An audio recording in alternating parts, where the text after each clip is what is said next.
چارلز اولیورا مبارزه با گمرات به جای رافائل فیزیف رو برای کارت UFC برزیل تو ماه اکتبر قبول کرد. اولش به نظر می اومد که اولیورا میخواد کنار بکشه، اما بعد از کلی حرف و حدیث و پیشنهادهای مختلف بالاخره تصمیم گرفتن که گمرات جایگزین بشه.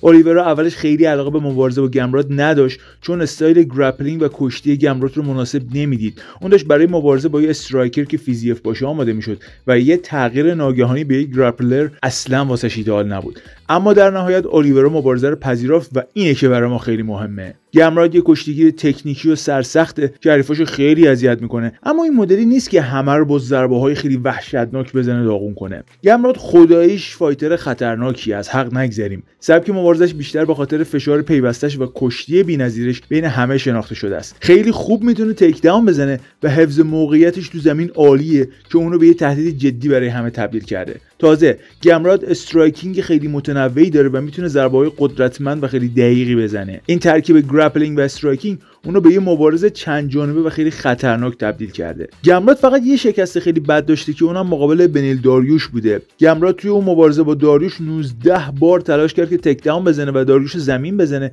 ولی فقط 4 بار موفق شد و در کل همش 2 دقیقه و 7 ثانیه تو کنترل کامل بود. ولی خب از حق نگذریم بقیه شکستاش خیلی نزدیک بودن و به اون بدی نبودن. یه حرکت خوب که میتونه خیلی به نفع اولیورا باشه این که از رویکرد داریوش استفاده کنه و استراتژی اسپرال و برال رو روش متمرکز شه تا از گیر کردن تو گرپلینگ گمرات جلوگیری کنه و بتونه فایت رو ببره. اولیورا تو بخش استرایکینگ خداییش یکم برتری داره به نظر من. اون ضربه‌های خیلی دقیق‌تر و تکنیکی تری و بهتر از گمرات میزنه، اما مطمئن نیستم که بتونه مثل داریوش همون ضربه‌های تموم کننده و خفن رو بهش بزنه. گمرات تو خیلی از مبارزه‌ها به سمت عقب حرکت میکنه و اولیورا میتونه از این فرصت استفاده کنه تا یه ضربه تهاجمی خیلی خفن بهش بزنه و گمرات رو شکست بده یا اسپرال کنه و بتونه توی گرپلینگ شکستش بده. با اینکه گمرات کشتی خیلی خوبی داره، ولی احتمالش خیلی کمه که بتونه اولیورا رو تو خاک زمینگیر کنه و شکستش بده. فقط بهترین کشتیگیرا مثل اسلام ماکاچف و آرمان ساروکیان تونستن تو گرپلینگ پا به پای اولیورا پیش برن.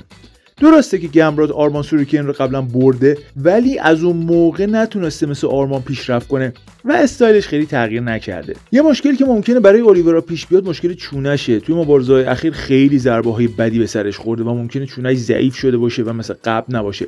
اگه اینطور باشه گمرات بهترین فرصت داره که یه ناکوت دیگه بذاره تو پرونده اولیورا. در کل مبارزه اولیورا با گمرات یه موقعیت خیلی خوب واسه اولیوراست. دیگه اولیورا لازم نیست استرس مبارزه با یه استرایکر خیلی خفن مثل فیزیف داشته باشه و میتونه از چونش خیلی بهتر مراقبت کنه و استایل مبارزش با مبارزه گمرات خیلی بیشتر میخوره. من به شخصه فکر میکنم اولیورا این بازی رو میبره و شانس خیلی بیشتری برای پیروز شدن داره. ولی خب شما چی فکر میکنید؟ به نظرتون این فایت از فایت با فیزیف برای اولیورا بهتره یا نه؟ و اینکه بهم بگید به نظرتون کی برنده میشه؟